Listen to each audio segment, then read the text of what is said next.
Okay, thank you very much, ladies and gentlemen. Thank you for spending time with us today. And also, I'd like to thank you, UOB-SMU, for organizing this event. My name is Kevin Lee. I am the head of AI advisory and adoption in AI Singapore.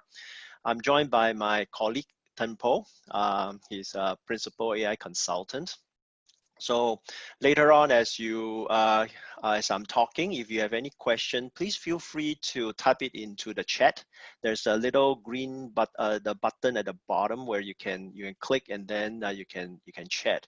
Tenpo will help me answer as many questions as possible, but I will also be stopping while I'm presenting to take any questions.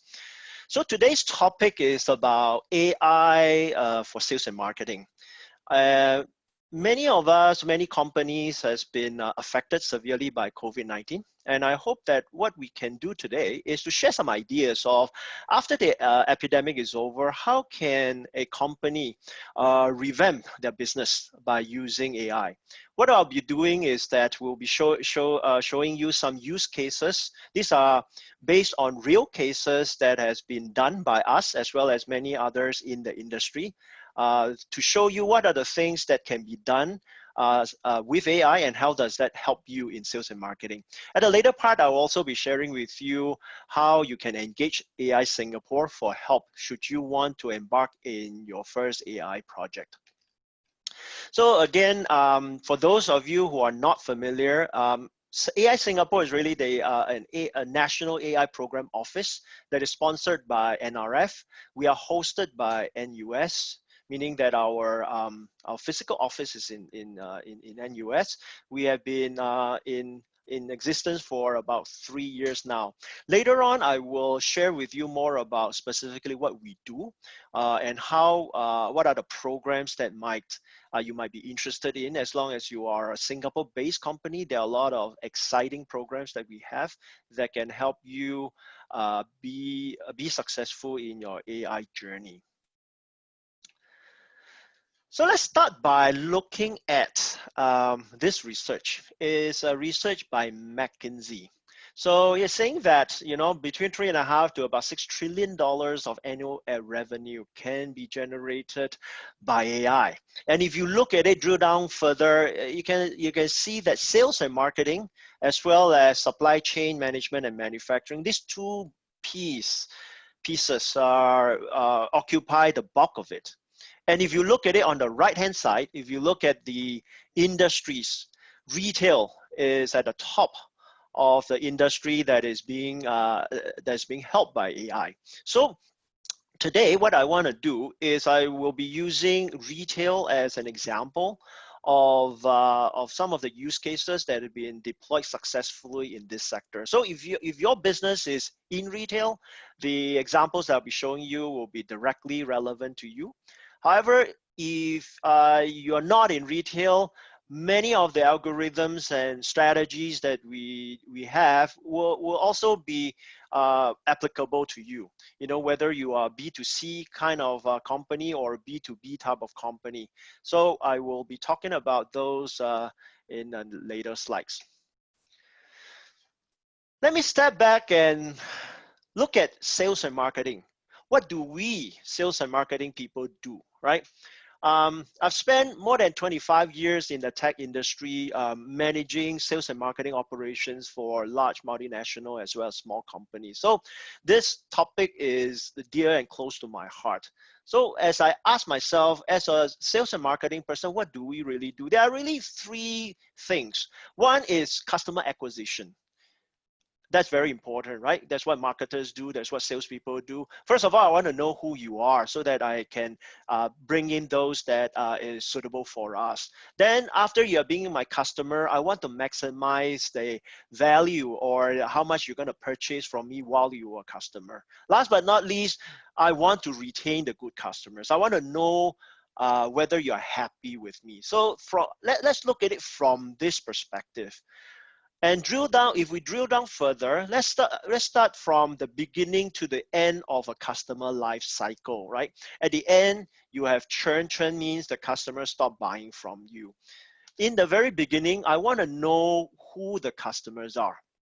So we often do something called customer segmentation. Just now, Vera also shared some of the use cases that talks about customer segmentation. This is not new. It has been done for many decades, in fact. However, what I'll be showing you later is how does AI make customer segmentation better and more accurate. Then I would like to know how much are you worth. That's the concept of customer lifetime value. I'll be showing you a use case specifically for this. This is very exciting.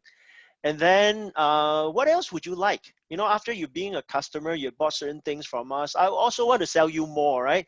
So that's a concept of recommender system. We'll be talking specifically about a use case on that as well. And then things like campaign optimization and also some concepts about customer listening. Are you still happy with me? Right, so there's a lot of advancement in AI now that can make customer listening so much more effective. I'll be sharing some ideas there. And last but not least is about customer trend prediction. So you can see that in a customer life cycle, there are many things that you want to do. And I will be showing you how AI can make most of this effective and efficient. But before we dive into that, let me answer this question, a very common question at the onset, right? People are saying that, hey, I'm familiar with customer analytics. I've done that for many years. So how is that different from AI?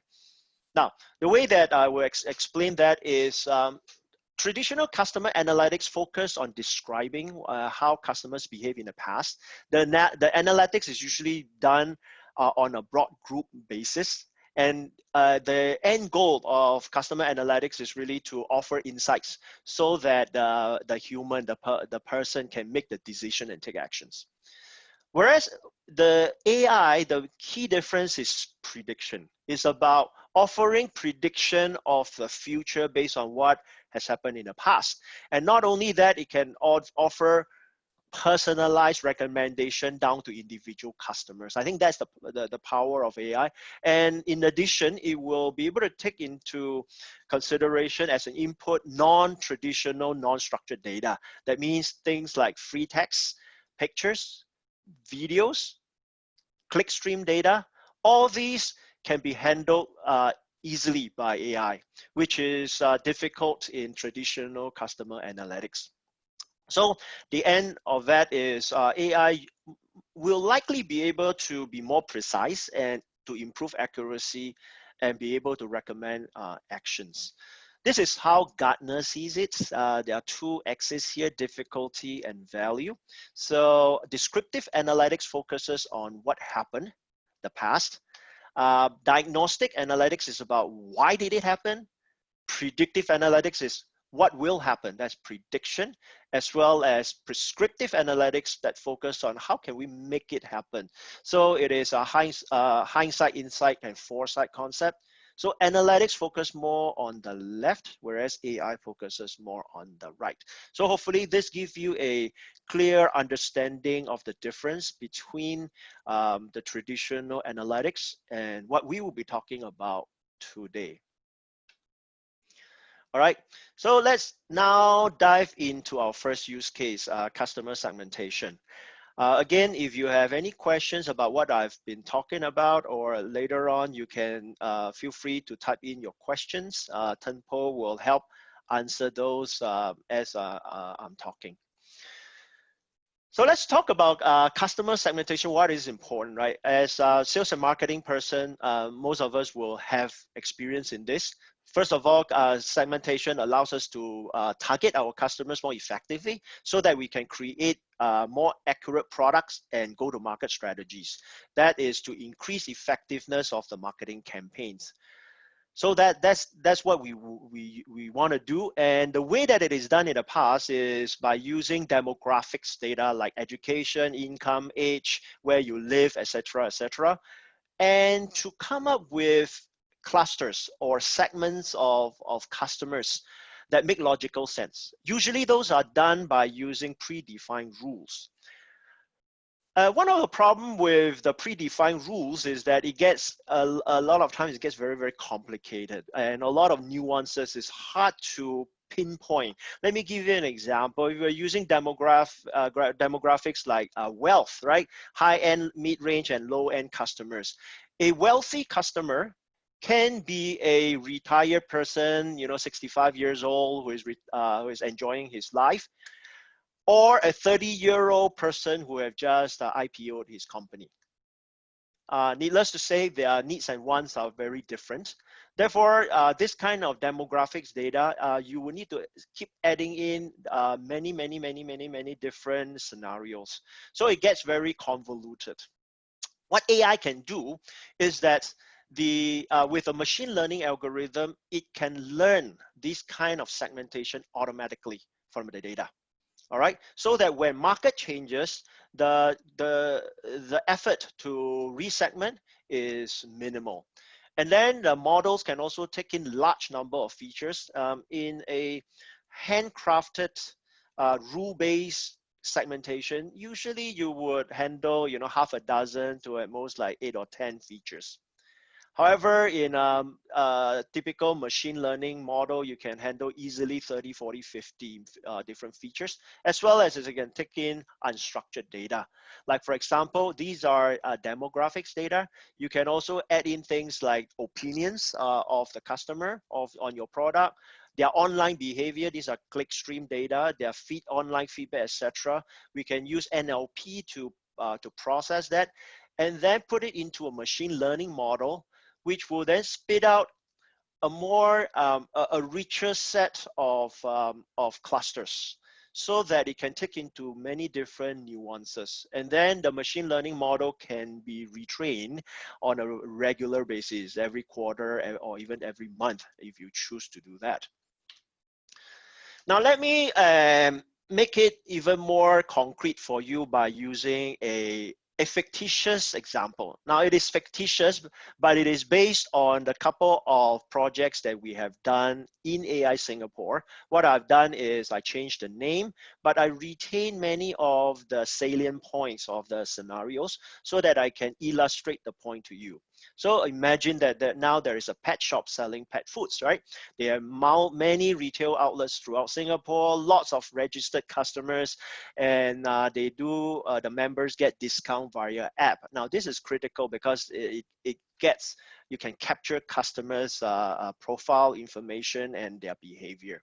With that, what you can do is the segmentation workflow starts with a transaction record. A transaction record looks like this. It is like any of the transaction that you guys can get from your POS system, right? Like here, there's a transaction. This is one receipt with customer ID, what products I've purchased, and the net price and all that. And this is another record. So this is pretty easy to get from a business. With that, what you can do is to transform it into a customer view. So now this is by customer, and in each of this row is one customer and the profile information about that person, the number of pets they have, how recent was his purchase. Like recency of 3 means 3 days ago, this is 38 days ago. How frequent they purchase in, let's say, within a year, how much value they purchase, coupon use, etc. Now this kind of information will be the features to do the customer segmentation. Right now, I've shown you like maybe about 8 columns here, but in reality, this one can go to like 40, 50 columns. So there are many things that you can put in here for the machine learning model to do. And once you feed that into a clustering model, it will then do the splitting up of your customers into different segments. And once you have, let's say, 5 segments here, right? You will end up with statistics that looks like this. 5 segments, and each segment will have its own characteristics. Now, the machine will be able to split it up like that for you. The human will then go in and look at the characteristics. Like the first segment, you notice that the number of pets is higher and the value purchase is more. So you can call them pets lovers, big spenders, right? And then the second one is, the frequency is relatively higher than the rest. So these are the frequent buyers. And then this is they have more years as a customer, so they are the loyal customers to you. And then here you have another segment that use relatively more coupons. Then you call them coupon lovers. Last but not least, these are the guys who have come in, become a customer, but recency is very, very long, meaning that the last time they purchased on average was 100 days ago. That's like more than 3 months ago, right? So these are the missing in action. So what I've shown you is a typical process, is a real process that an analyst will go through when they use a AI-based segmentation model. So the model will be able to create that cluster to you automatically. You can create 5 clusters, you can create 3 clusters, you can create 8 clusters. How many clusters to create? There is actually a known method to decide that. So I won't go into details on that. Once you have that, you will then be able to look at the characteristics. And from here, then you will be able to go into your analytics that is based on this segmentation. You can know revenue contribution by sector, product propensity, and also whether which sector of customers will participate in which type of campaign. So that will give you a richer way to look at how your customers behave. So hopefully what I've given you is a flavor of how a machine learning model works in customer segmentation. Let me then proceed now to talk about use case number 2. All right, the use case number 2 is about customer lifetime value and churn prediction. I think this is a very, very important, very exciting model that is being used by many companies. Now, we have done a similar project in AI Singapore, so I'll be sharing with you some of the key parts of that project. Now, so to predict future purchase, what we do is to look at the past purchasing behavior. What you see here is an illustration. We would have a table that contains each customer, and on this axis is time. Imagine that this is today, and this is X number of days in the past. So if you want to use the past 1 year, 365 days, then this X will be 365 days. You look at the purchase per person. So now the little bubbles means a smaller purchase amount. The big bubbles means the bigger purchase amount. You can also see the type of product in a different color, as well as how the density of purchase or frequency of purchase, right? So this is just an illustration. What you can see here is that, like, for this particular customer, he purchased one time, a very big purchase, and then he's gone. He never purchased anymore. And then you see another person here that have purchased relatively smaller, but more frequently, and then it stopped. Whereas here, this person is quite steady in the purchase throughout until almost today. Now, so the question is, can you forecast in the next Y days? These Y days can be next 30 days, next quarter, next year, how much they are going to purchase. Now, that is the concept of customer lifetime value. It's funny that we call it lifetime, but it's not really lifetime, because lifetime is a very, very long time. So it depends on the type of business you are in. If you are in a very fast-moving business, a lifetime could be 6 months, could be a year. So you use that as your prediction window. But for a slower-moving business, you may want to lengthen the definition of what lifetime means. So the traditional way of forecasting this is by using something called RFM, recency, frequency, and monetary. Monetary means amount or quantity that's been purchased. So you can use some statistical method to look at these to predict the future. However, again, this kind of model is good. However, it is limited.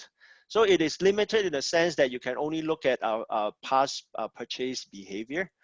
Whereas when you use AI, for example, you will be able to, first of all, if you use deep learning model, first of all, you'll be able to incorporate structured as well as unstructured data. Unstructured data would mean not just the purchasing history, those data in numbers, but you will also be able to take into things like user sentiment. If you have a website where people can express their views, they can type user comments and stuff like that, you can translate those into user sentiments. You can look at comments, you can look at their user behavior, whether they have logged on to your app or not, how long ago, what did they do, etc., etc. All these become viable features, so that once you put that in, the model can automatically learn very complex patterns across different data sets. So you're no longer limited to just those tabular data. From here, what you can do is to predict the lifetime value that we just talked about, and also churn prediction. Churn basically means you predict that they're gonna spend zero money with you. That is the definition of churn, right? So and then we usually will have to do some feature engineering, which is quite important over this part. We take all this input, we do feature engineering before we can do the trend prediction. Let me again drill it down to something more concrete for you. So specifically, what do you take and what do you get as an output? So here you see that again, we start with the transaction record that we have seen just now. Now we add customer profile data, and also app usage data, meaning when was the last time they log in, etc. So then you have to transform these into a consolidated data set, and let me show you what that means. The consolidated data set means it is a table that contains a specific, each row again is a customer, it's a customer ID. So this customer, just now we have done the segmentation, so I know that this customer is from segment 4. And these are the profile information, demographics information, as well as the behavioral information, like how many coupons they use, how much time they spend on the app, etc., etc. In addition, you also have RFM information. So the RFM information that we have just talked about, and also the time series purchase data. This time series purchase data, we are looking at how much is being purchased on each day of the past 365 days. We assume that we're going to take 365 days to predict the next, let's say, 30 days or next 3 months. All right, let's move on. From there, the model will be able to do a prediction, and the prediction will get this output. You will be able to see by customer what is the churn result. 0 means not churn, means it will continue to purchase, and then it will forecast to spend between $101 to $500, and this person is in the frequent buyer segment. And then if it is a 1, means it's predicted the churn. That means it's not buying anything from you, right? So here you can see that, hey, I've noticed that there is a frequent buyer here, and then it is predicted to churn. That's not going to spend anything in the next window.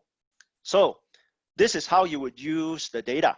The marketer will look at him and say, oh, I need to spend time to figure out why this guy is predicted to not to churn.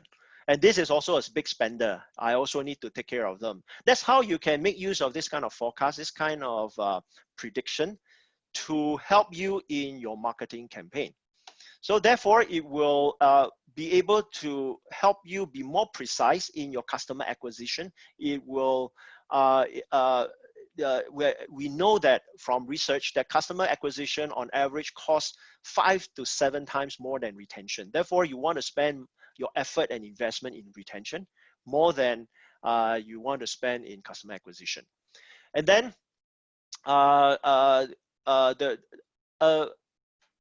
A small increase in customer retention will actually increase your profit by quite a bit more. So therefore, this churn and CLTV prediction model has become a very important or very common way that people will get started with using AI in a sales and marketing environment.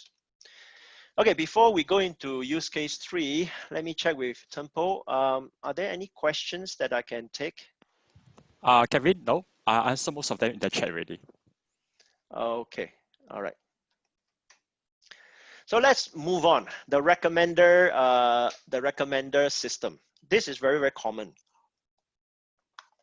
As long as you have done shopping online, you would have experienced that. Go to Grab and Shopee and Amazon. You will have experienced that they keep pushing to you products that you may not even know that you want, but you always end up buying more, right? So I shop a lot on Amazon. I always end up buying more books than I wanted to. So that's recommender system. How is that done? Well, to put it simply, it's based on a machine learning algorithm that will learn from past data so that they can understand. It can use mathematical formula to understand what we call similarity among products and among customers. These similarities can be learned from different features such as ratings and customer purchase and stuff like that. So again, you start with this type of transactional data as well as other profile question information. So from there, you will be able to create a recommender engine, and the recommender engine will find out the similarity among customers, right? So you may have hundreds of thousands of customers, and then it will be able to tell you, hey, the customer number 9,643 is similar to the one that is 455. And if they are similar, and if one person has purchased certain product and the other has not, then what you can do is to recommend this product to this person, right? So that is very easy to understand. However, if you want to do it from a rule-based perspective, it is very, very difficult, very, very cumbersome, because the number of customers and the number of products will run into tens of thousands, if not hundreds of thousands. And if you want to create that kind of relationship, it is extremely difficult. But in a machine learning model, it can be handled quite easily by the algorithm. And not only can you look at very specific products like that, they can also pick up some salient information about the products, like what kind of ingredients it has. If these two person buys things that have certain ingredients that are common, then perhaps we can also recommend ingredients that are common when there's a new product that comes in, right? So there's a lot of details and a lot of possibility that can be done by an AI-based recommender system. So how do you use a recommender system? Well, once you have the recommender engine generated a consolidated list, and this is a list of who to target and what product to offer. And that's how you would then go on to do A/B testing. For those of us in marketing, that's what we do, or usually A/B testing. And from there, you can then do your marketing campaign. That's where you can do upsell and cross-sell. So therefore, I would say that having an AI-based recommender engine is a must-have right now. It will make your marketing campaign more effective and efficient. So this is some proof of that. This is from Amazon, that the 35% of their sales came from the product recommendation, and that not only result in higher sales, but it is also increase your customer engagement and retention. And another beauty is that the more you use the recommender system, the longer time you give it, the more retraining you have, the more accurate the model becomes. So therefore, it becomes a competitive advantage for you, for your company, against your competitor. If it's not like, you know, you start doing this first and then later your competitor comes in, they can just buy a similar system. No. The more you use your system, the more data you feed it, the more experience that you have, the more retraining that you have done, your system will be more accurate than your competitors.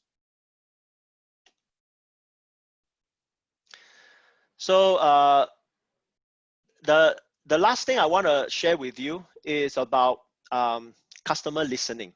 Most customers who are unhappy, they will just stop doing business with you. It's that simple. They will not tell you directly. So what can we do to address that problem, right? Now, this is where natural language comes into play, natural language processing. Now, natural language processing is has been done for many years or decades in reality. However, in the past just 2 to 3 years, the improvement in AI-based NLP has been absolutely staggering. We are now able to do things that weren't possible just 3 years ago. So with NLP, we can now process and analyze what customers are saying about you automatically by reading the text that they type in. It can be those on the forum, or it can be messages that they give you in an email, or support to your support team. There's no need for human to set rules or define meanings. The language model will automatically be able to extract contextual meaning from words and sentences.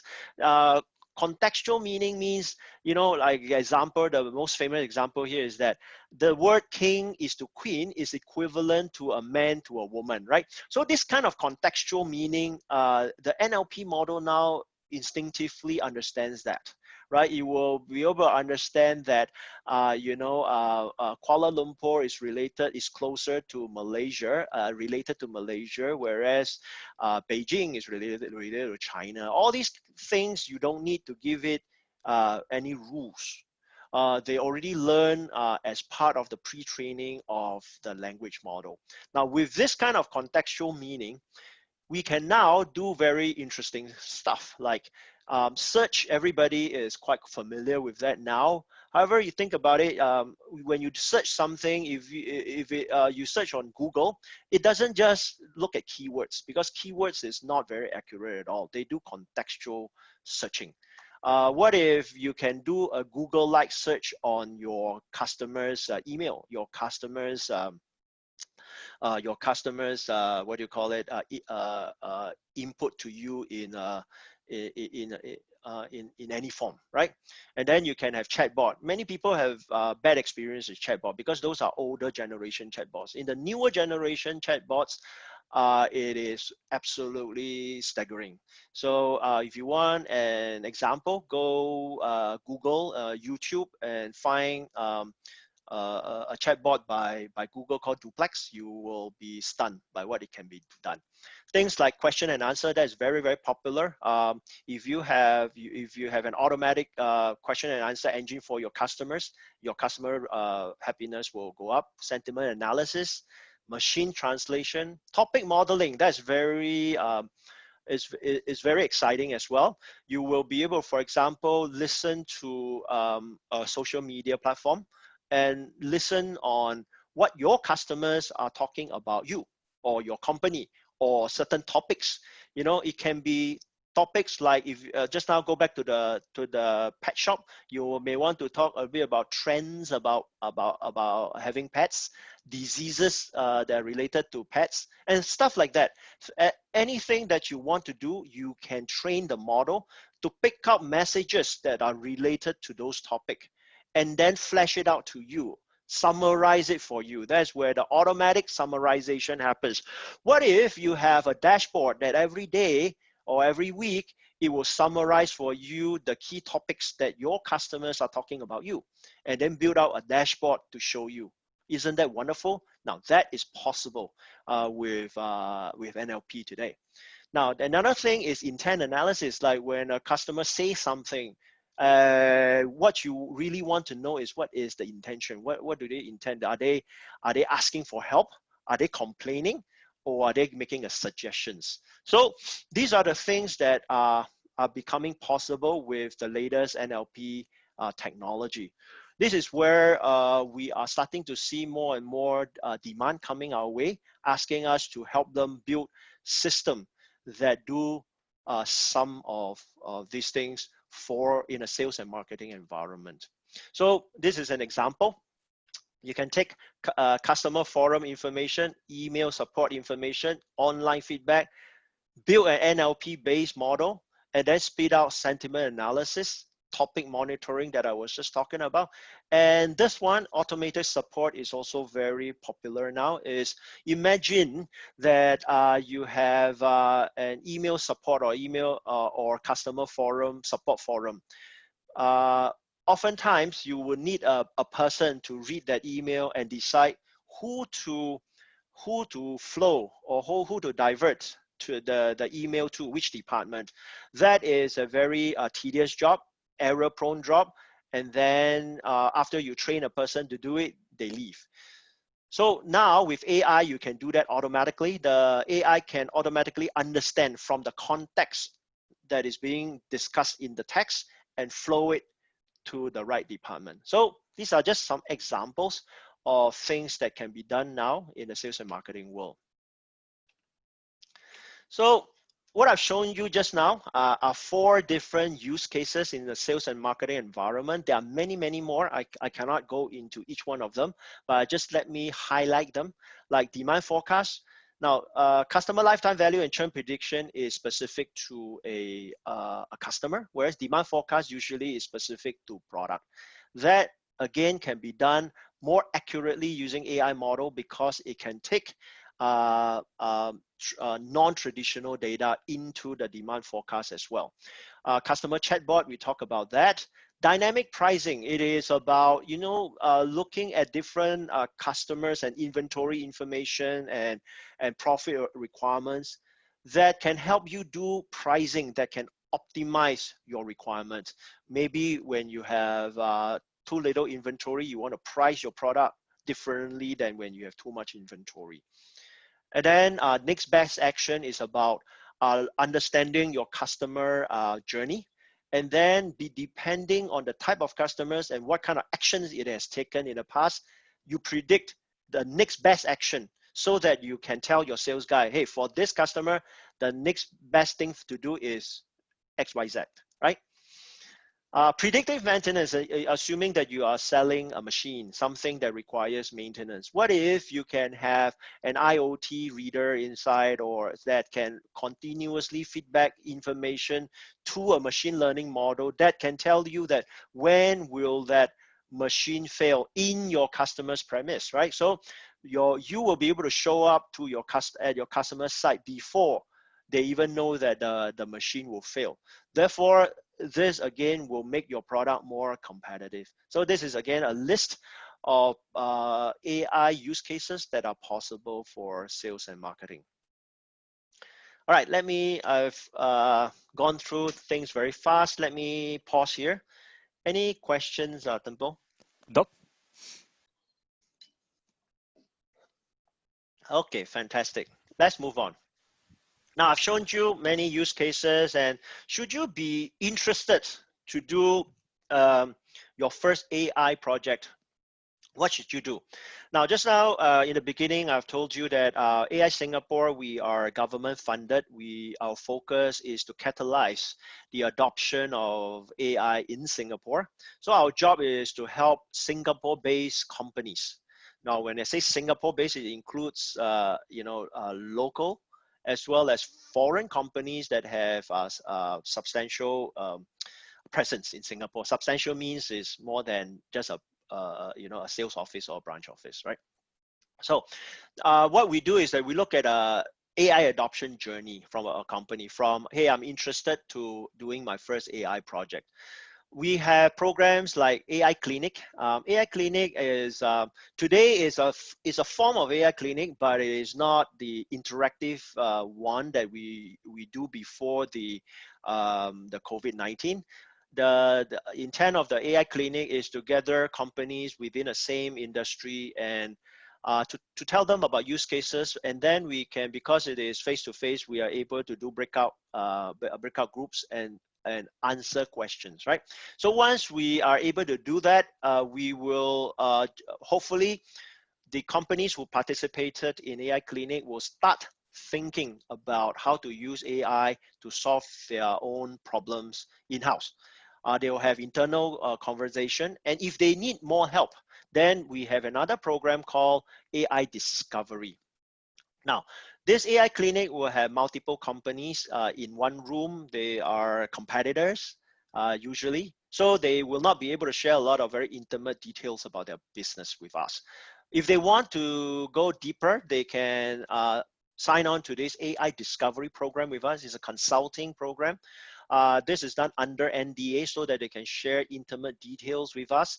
We will ask for their data prior to the session so that we know what kind of business issues we are talking about. At the end of this, we will want to recommend actions that can be taken by the company. Now, if the company really cannot come up with ideas, as part of the AI discovery process, we can also help them do ideation. We have a structured method that can help people go through an ideation process to come to a list of potential business problems that they want to solve using AI. So again, this is AI Clinic is free. AI Discovery, originally we are government agents. We are government funded. Therefore, we are not for profit. We want to do what a cost recovery. However, for COVID period, we are discounting it to zero. So if you have any problems related to AI right now, it is a great opportunity that you come to us for the right business case. We will help you for free. Another thing is many companies who have the right problem set to solve, but they may not have the data to support it. And that means they don't have the data labels that are required for the AI model. They may not have the data in the right format, like the data residing in PDFs and all that needs transformation. So we can also help them through this data readiness program. So as you can see, we help companies with different AI readiness through this journey, hand-holding them, nudging them forward until they're ready to do the first AI project. Now, when you're ready to do an AI project, we have a flagship program called the 100 Experiments that you can take advantage of. Basically, this means we are willing to fund the right AI problem with a one-to-one funding. So meaning that if, let's say, and we support up to $250,000, none of the money will go directly to the company, but rather we will build the team to help you solve the problem. What the company has to do is to put in their part of the investment, and their part of the investment means 70% in kind and 30% in cash. 70% in kind means they need to have the human resource, the people to do the project together with us. So they will need a business stakeholder, a technical person, and also a project manager. So this investment is considered part of the in-kind.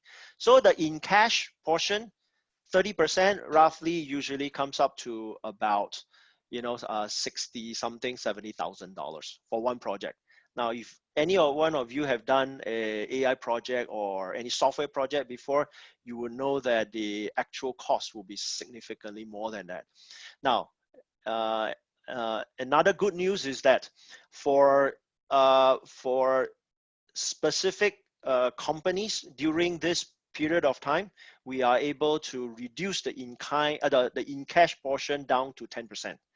That is to support local companies, the smaller companies in Singapore, to be able to help them do their first AI project. So if you have any questions about this at all, please come back to me. I will show you an email address at the later part of my slides. Now, in order to do this project, we will hire what we call apprentices.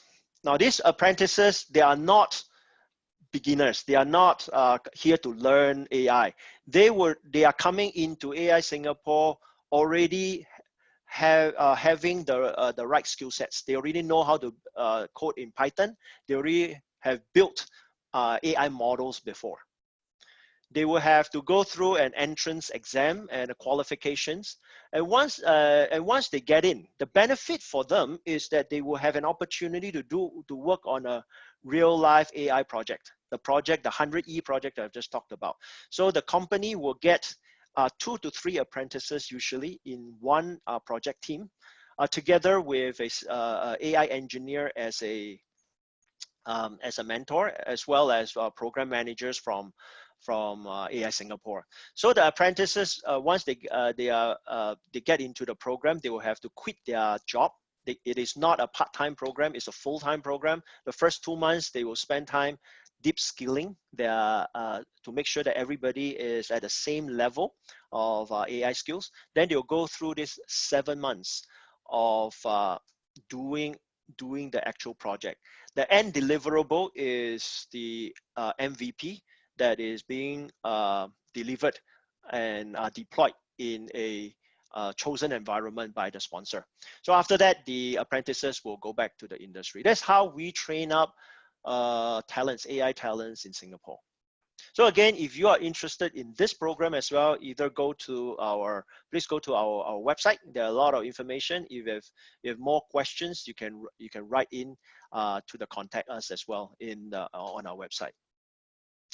Besides doing that, we also have something called bricks. Bricks are reusable components of AI that we open source, that people can just go on to our website, download it, and use it if they know how to build AI models. This will shorten the path to solution as well as lower your cost. Now, there are 2 types of bricks. The first one is the AI technology bricks.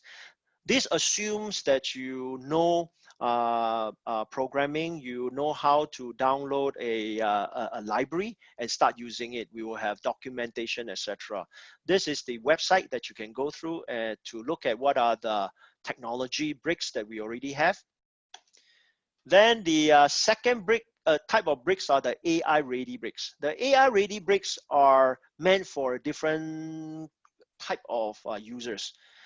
We assume this type of users do not know how to code.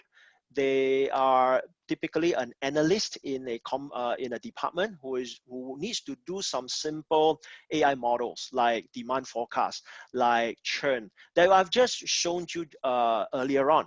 So what you can do if you click onto this link, you will be able to see like 6 AI ready bricks now. We have an intention to do more. These AI ready bricks are ready recipe. It's plug and play and no coding is required. It is based on Microsoft Azure. Once you click into each one of them, it will lead you into this page, which is on Microsoft Azure. And if you click onto Open Studio Classic, you will be able to see something like this. As you can see, this is the entire model that is meant for demand forecast of time series data. So this is an example using a bike rental business and show you how to build a model from data ingestions all the way to deployment of a machine learning model and deployment using Excel. So you will be able to put in all your once you train your model, you will be able to make your inference, your prediction using just Excel. So that is wonderful. You don't need to know any coding, and if you need more help, in the AI Ready Bricks page, we will also have tutorial. These are step-by-step video tutorials that you can go through. Please go ahead and play with it if you are interested. You will find it amazing that you can actually build a machine learning model quite easily without even having the knowledge of programming. So let me summarize for you. We have talked a lot today. We have covered a lot. I want to leave you with a few takeaways here.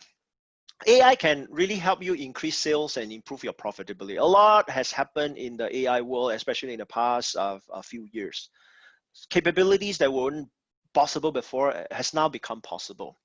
So AI can make predictions for you to know your customers better, to take proactive and preventive actions, to optimize your company's performance. Therefore, that's why we are saying AI is transformative and disruptive. It will give you competitive advantage against your competitors that weren't possible before. And we encourage you to start now, because AI system needs a lot of time to improve and to perfect. And the earlier you start, the longer runway that you have ahead of your competitors. And once you have that earlier start than your competitors, your AI system will improve over time through continuous retraining. So that means your competitors will find it hard to catch up with you. Your business model will become better, more accurate, and it will increase your sales and profit. But in order to do that, the most important thing that you need is data. You have to have the right data. But most companies will not know how to determine whether they have the right data or not the right data. That's where we come in. So please make use of us. Most of our services are free for Singapore-based companies. So do come back to us. We are here to help you. If you want to contact us, this is the email address, ai-advisory@aisingapore.org. So if you write to us here, we will respond to you, and then hopefully you will be able to take advantage of one of our programs. So let me stop here. And Tempo, any question before we end? Kevin, no, I think I answered most questions on the chat already. Okay, fantastic. So ladies and gentlemen, thank you very much. That's all I have for today. So if you have any other question, you can continue to type into the chat. We'll stay here for a while more to answer those questions. So thank you very much, and let me pass back to Jennifer. Thank you, Kevin. Thank you so much. Ladies and gentlemen, if you have any questions, please feel free to key into the chat box, okay? Or if not, you can actually unmute yourself to share your question. Okay, before we end today's session, I will need your help to complete an online feedback form for us, which is what you're seeing now on the screen. You can either scan the QR code or you can key in the link into your laptop, and you can actually do the online survey for us. And only upon receipt of the complete online feedback form, we will then share with you slides that we have for today. And thank you so much once again for joining us. We have such events on a monthly basis, so please feel free to join us. And if you have any further questions, please feel free to contact us or AI Singapore directly, or you can email us at UOB-SMU@smu.edu.sg. Yeah, that's about it. Thank you so much. And I think Kevin and Timpo will be staying around for a while for any questions that may come. If not, we'll see you next time. Have a good weekend. Stay safe.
So it looks like there isn't any more questions. Yeah, hi everybody, Tempo here. So I've enabled the options for you to unmute yourself. So if any questions, feel free to unmute yourself and can ask us any questions either through a chat or you can just talk to us directly.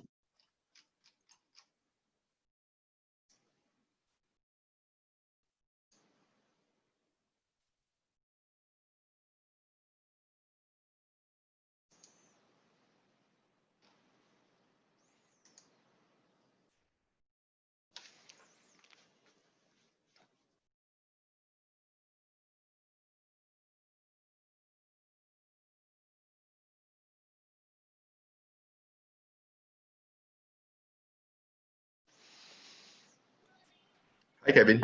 Thanks for the great presentation. Hi. In that case, I'd just like to ask a question. In what sort of domains would this AI be most applicable for, and in what domains would it not be applicable? Well, AI can be applied in many different domains. So it's from sales and marketing to manufacturing and different type of industries, right? To legal industries and all that. We have done projects in so many different industries. But however, I would say that the biggest problem though is data. So no matter which domain that you go to, the more data you have, the likelihood is that you will be able to train a better model. But in many of the businesses, they don't have ready data. So those, I would say that though, if you are in a domain where you don't have past data to train, that is where you would need to start thinking about it and start accumulating the data in order to train the machine learning model. Okay, thank you. Are there specific domains or industries that you are interested to ask? Just probably, I think financials probably have a lot of information, but I think one of the questions that was asked is if you were a startup and you actually have not much of data to work on, how would you go about using AI? Right, so it is very, this one is very application specific. Sometimes those data can be acquired from a public, or it can be purchased. Like in the case of finance, right? If you're looking at financial data, a lot of companies are selling those data. So it depends on what you want to do. You may be able to either get it free, or you can purchase those data and do your modeling. But there are also more models that are coming up now that are called few shots learning. Few shots learning means you have a in the past, right? If you want to learn how to recognize pictures of cats and dogs, you have to give it the model at least hundreds of pictures of each type in order for the model to learn, oh, this is a cat, this is a dog. But then you have a third thing, an elephant. You have to give another few hundred or at least few tens to a few hundred elephant pictures to learn. However, the advancement of technology is such that you can pre-train a model to recognize certain things. And then in order to recognize the things that are very specific to your application, you only need to give it a few examples. That's called fine tuning. These are called pre-trained model plus fine tuning and a few shot learning. So in that case, you don't need to have a lot of data. That's good to hear. Thank you very much. Sure. Any other questions?